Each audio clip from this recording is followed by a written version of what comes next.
Välkomna ska ni vara till Uppsala. Vi befinner oss precis nära Uppsala gamla kyrkogård där vi har besökt Svante Arrhenius grav. Svante Arrhenius som redan 1896 räknade ut hur mycket jorden skulle bli varmare om vi fördubblade mängden koldioxid i atmosfären. Nu är det att vi har lite för mycket koldioxid i atmosfären, alltså behöver vi ta kolatomerna från atmosfären och ner i backen igen. Och vilka är bäst på det? Jo, det är träden. Och när man väl har låtit ett träd stå så här i kanske 50 år så är det dags att göra kol av det. Och det har vi här. Kol som man också kan kalla för träkol eller biochar på engelska. Det här ska vi återföra till jordskorpan med en spade. Och varför gör vi det? Jo, för att det är väldigt stabilt. Träkol kan ligga i flera tusen år i marken utan att förmultna. Dessutom så förbättrar det bördigheten i jorden. Och nu ska vi hjälpa Rob Hopkins att kompensera sin flygresa som han var tvungen att göra. Rob, please come here. You will accidentally make a trip by plane. Yes. How come? Because the people of Uppsala and Malmö and Copenhagen asked me very, very nicely. They said, you are in Sweden and we'd really like you to come.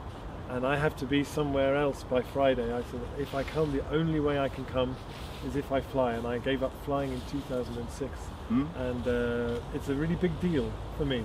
And I think that deciding to go on an airplane should be a really big deal because it's not really compatible with the kind of low carbon lifestyles we need to be making. So I said, if I come, you need to be imaginative and think of a creative way in which we can reflect how serious a decision that is and that we can maybe compensate some of the carbon.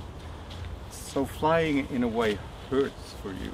Flying does. I travel all over Europe to work with transition groups, and I travel by train. I've been on trains to Austria, to Spain, to Italy, to Sweden, and then I do many presentations by Skype and send videos all around the world.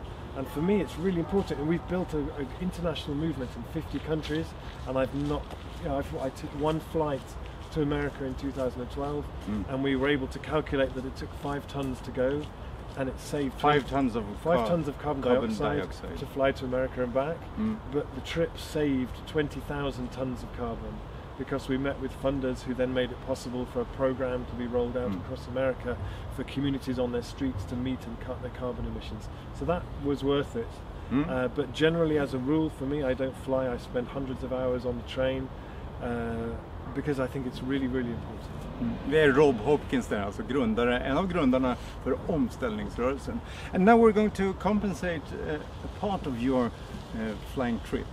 Yeah. How are we going to do this? So it was calculated that the flight that I need to take after here, which is from Copenhagen to Mallorca, will generate 417 kilos of carbon dioxide, which translates into 245 kilos of biochar. Of this stuff.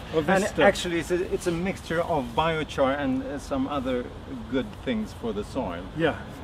So it's what we've done in each of the places that I've been to already, which is Växjö, that place, and Gothenburg, and here, and then Malmö, and then Copenhagen. Is in every place. We bury one of these bags and we make a kind of a ceremony of it and say this is an important thing that we do this. And then what will happen next spring in the south of Sweden is that 245 kilos of it will be buried somewhere on a farm. Yeah, so I like it. So this is more symbolic. This is a symbolic thing. This doesn't offset my going to New York on an airplane. No. Okay, let's get started. Let's do that. It's very good for the mycorrhiza. Yeah.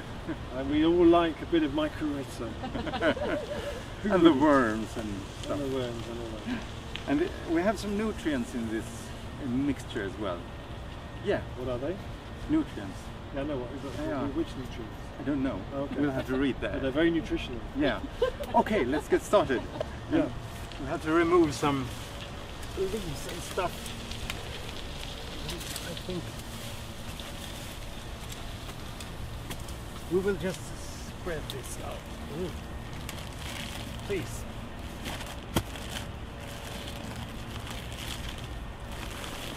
And then in about 200 years, when archaeologists will come here, they wonder why so much carbon in the soil. Why is that? Because Rob Hopkins were here, and he accidentally made a trip to Mallorca, not for bathing or because you're not going for vacation, are you? No, I'm going to speak at a conference. Oh, he's going to speak at a conference in Mallorca. It's very nice. We'll dig it in a little bit, isn't it? Yeah. And this charcoal is something archaeologists actually found in the Amazon. Isn't that right? Yeah. What happened? So there are parts of South America where explorers went and said there were these enormous successful civilizations, and then by the time they arrived and told these stories, people thought they were crazy, and then when they went back to go and check, they couldn't find them. They were all overgrown. Those civilizations had disappeared. And then they found that in the soil they had these incredibly rich soils where they had put charcoal in. So when the civilizations went, the forest just came back incredibly. So why did they put soil? Because they haven't had a vacation with aeroplanes. No, I don't know. Maybe somebody else knows that story better than me. I think it's for enriching the soil. I think it was as a soil improver, yeah. It was part of their method of agriculture. Yes, we've done that in Sweden as well. We burnt things to get a better crop. Yeah. So okay, this is just a tiny fraction of your journey. This is a symbolic gesture. But anyway, good work. Thank you. Thank you very much. So remember, people, avoid going on airplanes if you can, because then you have to do this. And going by train is so much more fun. You get to read whole books and see the country and eat real food.